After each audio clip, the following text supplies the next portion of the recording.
At the same time, the water level of the Great Flood slowly began to rise again. Their leader decided that if Su Chen won, then he would throw the three brothers into the water to feed the aquatic monsters. The two brothers who previously seemed like ordinary people now looked like zombies. Behind Su Chen was the man with brown hair, who was tied up with 2 chains. Su Chen began to look at the man with a serious gaze and thought that these two brothers seemed to have fallen into some kind of frenzied state.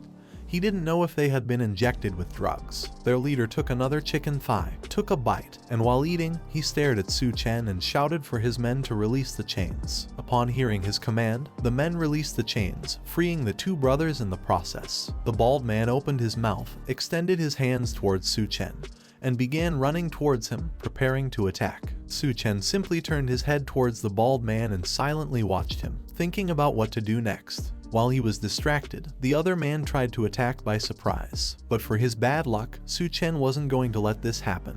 In the blink of an eye, he turned around and with a killer look, delivered a strong blow to his neck. Seeing that he had his guard down, the bald man attempted to attack, but Su Chen turned around again. He calmly looked at him and effortlessly slapped him hard, sending him flying. In a matter of seconds, the two brothers lost consciousness and their bodies fell to the ground near Su Chen's feet. Upon seeing that her two brothers had been knocked out, the girl couldn't help but panic. She started crying, and as tears were falling from her eyes, she tried to go help her brothers. But Yu held the girl with both arms to prevent her from intervening. She began to look at Su Chen with a worried expression and reassured the girl that nothing would happen to her brothers. While the bodies of the two brothers lay on the ground, Su Chen simply started looking at them and remained silent. Their leader, who was eating like a pig, couldn't help but be amazed to see that Su Chen had finished off the brothers so quickly. While a drop of sweat was falling from his forehead, he began to look at him with a surprised look and initially thought that he had wasted 2 men, but then thought it didn't matter since both of them were useless anyway.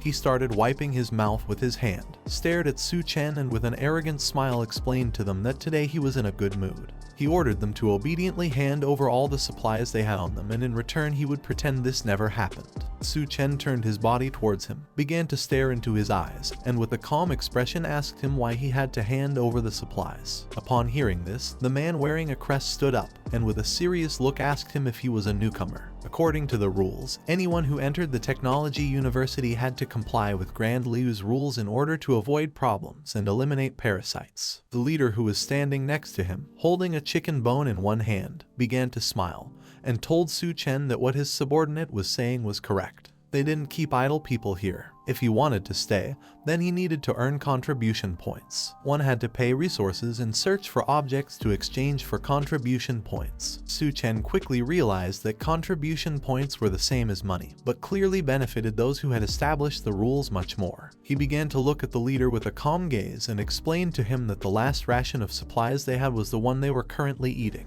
At that moment, a fat man appeared behind them, and with an ominous look advised Su Chen that if he wanted to earn contribution points, it would be better for him to work for him. Upon hearing his voice, the expression of the leader and the man with a crest changed drastically. They couldn't help but start sweating and panicking. The leader turned his head back and, with a look filled with terror, immediately recognized the man as Captain Guo. Upon seeing Guo, Yu couldn't help but be amazed. She started looking at him with a surprised gaze and began wondering what was happening and where this guy had come from. Su Chen simply began to observe Guo with a calm gaze and remained silent. A man who had lost several teeth was biting on a wooden and chain-made muzzle. This man was one of Captain Guo's subordinates, holding a giant log with both hands. They were carrying a throne on their shoulders, on top of which there was a wooden chair in which Captain Guo was sitting.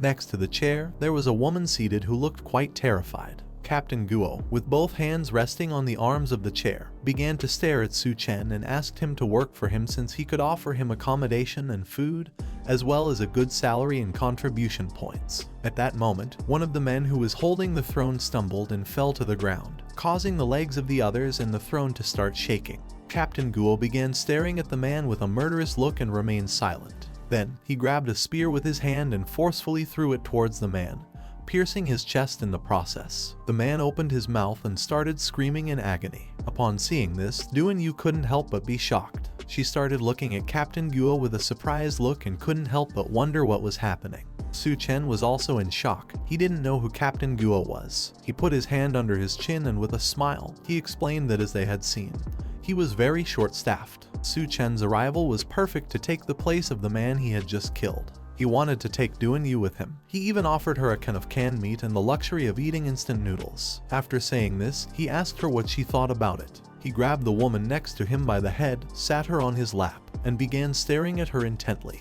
With a smile, he explained to everyone that it was now the end of the world and industrial production had stopped long ago. He had invested a good fortune in her, but now she was starting to bore him. The leader, who was eating, started looking at Su Chen and asked him not to reject the captain's invitation. He also advised him not to underestimate his generosity. The man next to him couldn't help but start sweating and feeling happy because now that the captain was going to have a new woman, they were going to be able to enjoy the previous one. Upon looking more closely, Captain Guo saw that they were eating meat. He started staring at them with a penetrating gaze and asked what they were eating. The leader and the other man quickly turned their bodies to the other side and couldn't help but start sweating. They panicked because they had been so distracted enjoying the meat that they had forgotten that secretly eating meat without the captain knowing was a serious crime. Upon remembering this, the three prostrated themselves before the captain, and the leader, who was sweating, began looking at the ground and apologized to him. He added that they would never dare to do something like this again and asked for another chance, promising him that in the future, any food they had would be given to him first. Captain Guo turned his head back, started looking at them with an aggressive look, and ordered them to be quiet because he was being suffocating from the smell. He asked them if they had been eating shit and also ordered them to stop talking and leave as quickly as possible. Duan couldn't help but feel somewhat confused and began to wonder what was happening. Su Chen began to stare at him, and it didn't take long for him to realize that not only had he discovered Duan's power, but it also hadn't affected him. The leader and the two men stood up and were somewhat confused upon hearing the captain's words. They tried to explain to him that what they had eaten was meat. At that moment, they began to look at the food they had just eaten, and upon seeing what it really was, their expressions changed drastically. They were terrified and couldn't help but wonder what was happening.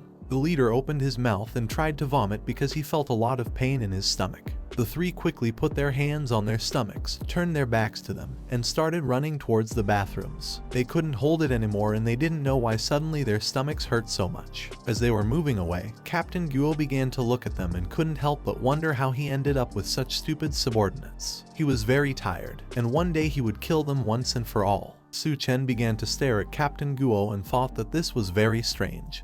He didn't feel any supernatural power in this guy. He just gave him the feeling of being stronger than others, and under his influence, the others had awakened from Duan's mental control. He didn't know what kind of person Liu Liao was, but seeing his subordinates, he came to the conclusion that he wasn't going to be someone easy to deal with. Captain Guo approached him, started looking at him seriously, caught his attention and asked him what he thought about his previous proposal. Upon hearing his voice, Su Chen snapped out of his trance, turned his head towards him, and with a calm gaze thought that killing him now would only cause problems in the mission. He decided it was better to first find the mutant mouse and then figure out what to do with this guy. He began looking at Captain Guo with a dismissive look and told him that he wasn't interested.